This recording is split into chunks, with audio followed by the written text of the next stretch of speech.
imposible, dice la Biblia.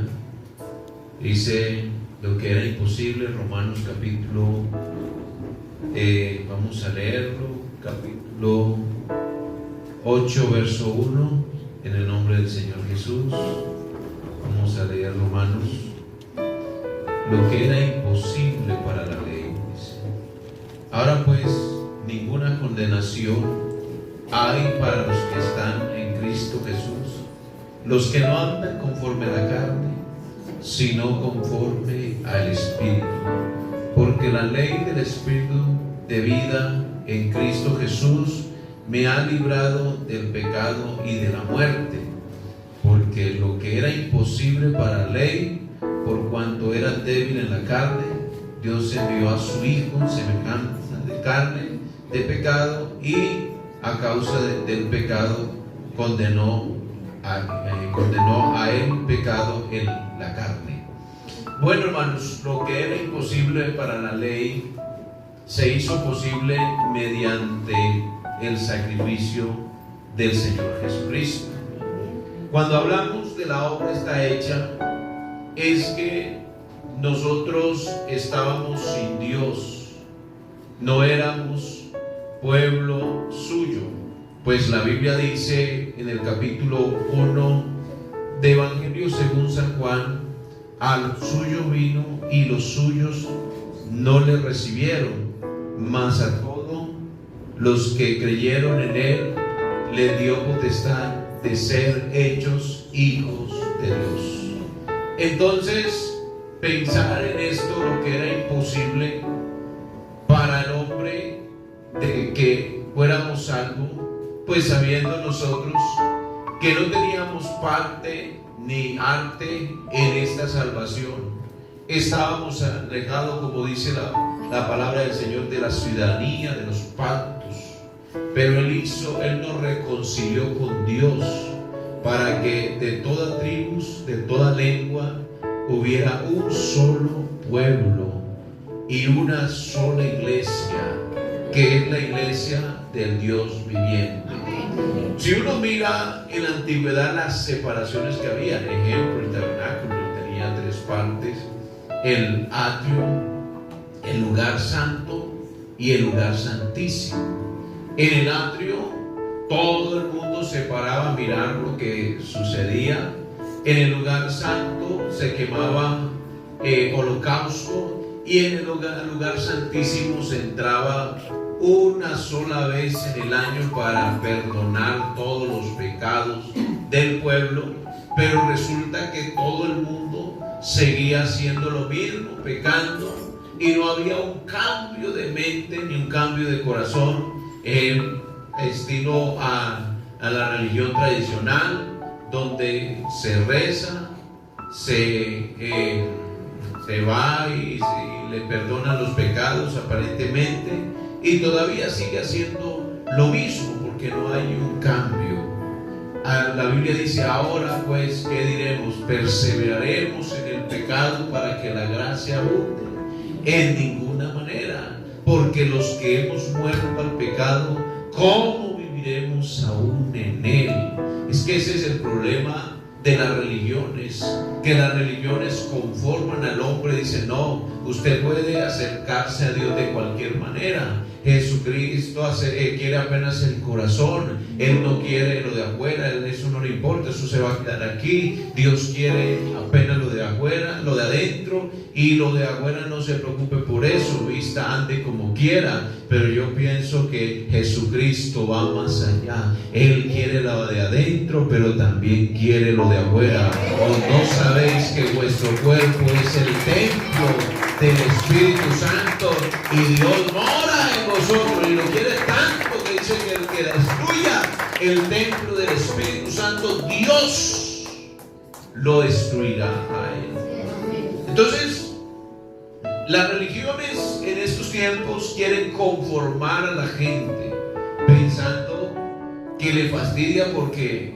hay que producir un cambio, porque es que la gente hoy en día quiere una religión a su acomodo. Es decir, yo quiero seguir pecando, pero quiero estar en la iglesia y quiero servirle al Señor así, de esa manera. Y no, pero los pentecostales no me dejan servir así. Entonces yo no quiero cambiar de vida, yo quiero ser el mismo. Pero qué gracia tiene eso, servirle a dos señores, dice la Biblia. Dios no nos trajo aquí para ser esclavos de libertinaje. Dios nos trajo aquí para ser libre, saber que no le servimos al pecado, le servimos al que nos llamó de las tinieblas a su luz admirable. No tiene gracia. Yo no encuentro gracia a vivir en dos aguas. ¿Ah? Eso no tiene gracia. Por ahí yo veía en esos días una religión, y no, y que incluso llegó hasta estaba en Bogotá y llegó aquí a Medellín y le hicieron publicidad y todo eso. Y dice, no, aquí usted puede entrar y puede servirle al Señor como quiera. Unos, con todo el respeto, las personas, unas personas mechudas, unos hombres mechudos, tatuados y con la electrónica. Y a eso le llaman libertad. Pero eso no es libertad. A eso le llaman sentir a Dios. Pero eso no es sentir a Dios. Eso es sentir que todavía está esclavo. Porque el que siente a Dios verdad en verdad sabe que hay una obra que se hizo y que ya no va a vivir para el pecado. El pecado muere en él y ahora se levanta para Cristo y no necesita de que le digan eso está bien o eso está malo. No, el mismo Espíritu Santo que está en su vida le dice hasta allá no puede llegar. Aleluya. Dele fuerte ese aplauso.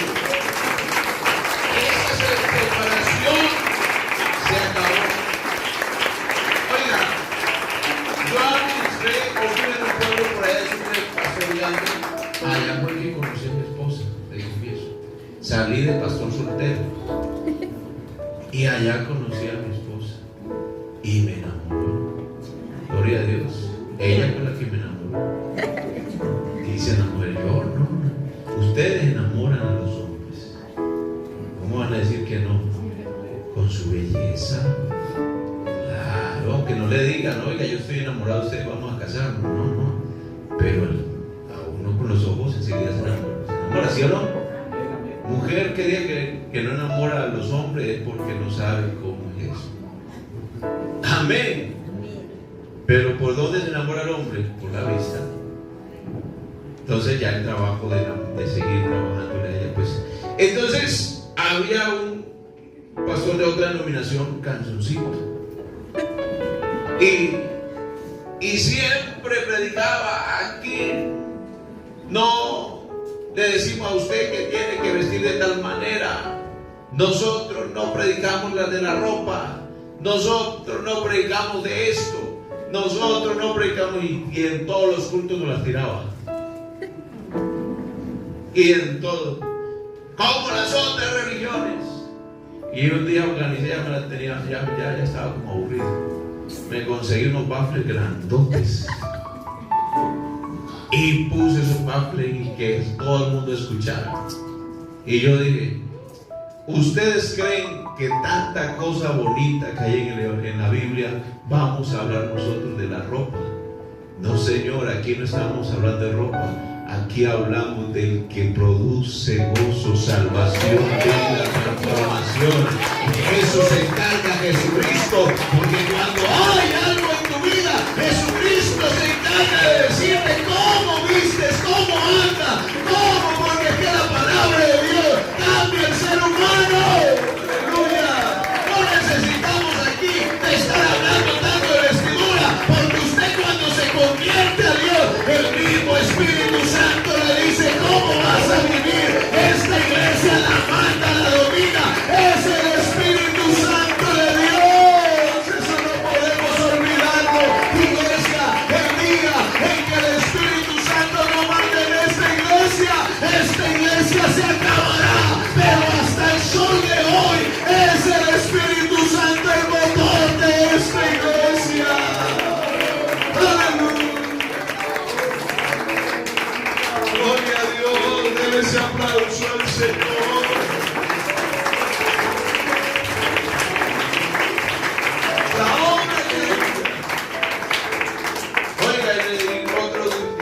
así bien bueno. Yo le invito a usted que conozca a Dios. Más nunca volvió a molestar. Se le acabó. Amén. Gloria a Dios. Es que es así. Hay una obra que está hecha. La separación se acabó. Jesús reconcilió al hombre consigo mismo. La Biblia dice que Dios estaba en Cristo, reconciliando el mundo con sí mismo, y nos encargó a nosotros la palabra de la reconciliación. Oiga, yo me acuerdo que una vez llegó una joven a la iglesia. Escúchame, no tengan preámbulos, que la gente hable lo que quiera hablar, pero Jesucristo te ama. Y Él te ama tanto que Él quiere cambiarte. Él quiere meterte en el taller para que cuando salgas puedas decir: es que la vida más linda no está en la discoteca, la vida más linda no está en las drogas, no está en la prostitución, la vida más linda está en Cristo el Señor. Que había tanto gozo, que había tanta alegría en el Dios de la gloria. Entonces llegó una joven a la iglesia, como es normal, como viven las personas alejadas de Dios, con su maquillaje, con todo, aretes. Y resulta que se entregó al Señor, venía con unos problemas grandes de pareja. Y entonces, 2 meses y no había cambiado. Por eso, hermano, nosotros no ocasionemos a los amigos. Decir, usted tiene que cambiar, no, déjele la obra al Señor. ¿Se entiende? Porque a veces usted lo que hace es dañar las cosas. El proceso que Dios viene haciendo en la persona. Sí, hay hermanitas que son, discúlpenme la expresión, ya yo me voy, no sé si me vuelvan a invitar, pero voy a decir, hay hermanitas canzonas. Sí, Señor, que ven a una persona que está llegando primero a la iglesia y empiezan a bautizarla sin haber arrepentimiento. Porque usted no puede escamar el pez antes de sacarlo. Estamos en la semana de evangelismo, ¿sí o no? De misiones, y todo esto tenemos que aprenderlo. Entonces usted deje que la obra se haga. Amén. Que es que vimos en la Biblia, dice que el sembrador salió a sembrar las semillas, ¿sí? Una cayó en tierra buena, otra cayó en tierra de espino, y después la que produjo al 30, al 70 y al 100 por uno, ¿sí o no? Hay gente que dan al 30, no da mucho, pero eso los tiene Dios ahí, ¿sí o no? Hay gente que da al 70, eso los tiene Dios aquí. Y hay gente que se convierte, y desde que se convierte van produciendo buenos frutos, ¿sí o no? Pero son todos de Dios, ¿o no es así? Entonces esa es la obra de Dios. Así que, hermano, y llegó la muchacha y todavía normal como ella andaba, oraba, llegaba a la iglesia, cantaba a Dios. A veces con el esposo se perdían, otra vez regresaban. Y un día llegó una hermana y le dijo: oiga, usted tiene que cambiar, ya usted es cristiana, no se pinte el pelo, quítese esos aretes. Y empezó a regañarla. Oiga, y resulta que dijo: no vuelvo más, aquí nadie me va a quitar como visto.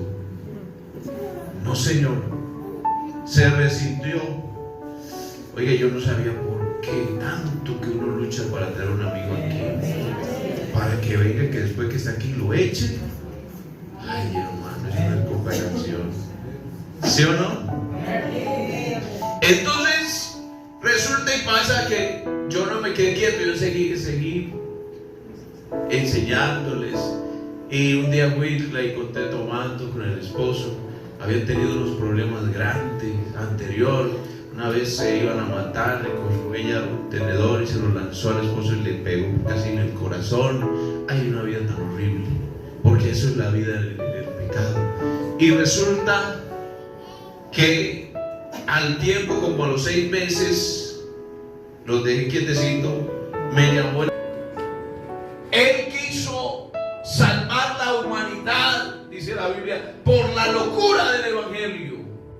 Por eso el apóstol Pablo dice, porque no me avergüenzo del Evangelio, porque es poder de Dios para salvación al judío primeramente y luego a quién, al griego. Porque el Evangelio, en la justicia de Dios, el hombre vive por fe, y para fe, como está escrito, el justo por la fe vivirá. Amén. Gloria a Dios. Así que Él se propuso en su plan hermoso de salvarnos, pero no con una salvación de cosas corruptibles, de oro o perlas preciosas, sino incorruptible. Gloria a Dios. Entonces Jesús se propuso en esto, morir por usted y por mí. ¿Para qué? Para que ninguno se pierda, mas tenga vida eterna, dice la Biblia. Porque el Hijo del Hombre vino a buscar y a salvar lo que se había perdido. Y eso de que se había perdido da a entender la raza humana que estaba muerta en delitos y pecados. Entonces Jesucristo, en su amor infinito, dice la Biblia que Dios se manifestó en carne, e indiscutiblemente grande es el misterio de la piedad, que Dios se manifestó en carne. Algunos dicen que es el Hijo, otros dicen que es esto y aquello, pero esta iglesia sabe que al único sabio Dios sea la gloria, la honra por los siglos de los siglos. Esta iglesia sabe que hay un solo Dios, y que ese Dios dijo, fortalecer las rodillas celebres y decirle de corazón apretado, esforzaos, no temáis, he aquí que vuestro Dios viene con retribución y pago. Dios mismo vendrá y os salvará, y cuando Él venga los cielos van a ver, los mudos van a oír, van a hablar, los paralíticos van a saltar. Aleluya. Y aguas serán cavadas en la soledad. Le digo, dígale a aquellos que no tienen esperanza, aquellos que no tienen gozo, aquellos que no tienen paz, aquellos que sufren, aquellos que están menospreciados, aquellos que están oprimidos por el pecado, fortalecer esas rodillas un poco más. Porque aquí que nuestro Dios viene con retribución y pago. Díganle, no dejen de decirle que el mismo Dios viene con retribución y pago, y sabe que esa obra fue una obra perfecta, que un día cuando José quiso dejar a María, su esposa, porque era natural, oye, ¿quién no? Que sepa que todavía no se ha juntado, no ha tenido relaciones íntimas, y resulta que la señora está embarazada, y le pregunte, entonces, ¿esto cómo fue? No, esto es obra del Espíritu Santo. El Espíritu Santo, hay poder, ¿sí o no? La dejó secretamente y no quiso difamarla, pero ese hombre no durmió esa noche pensando en esto. ¿Cómo fue esto? No, yo la voy a dejar allá, que después se arregle como quiera, como sea. Pero el Señor, Él que comenzó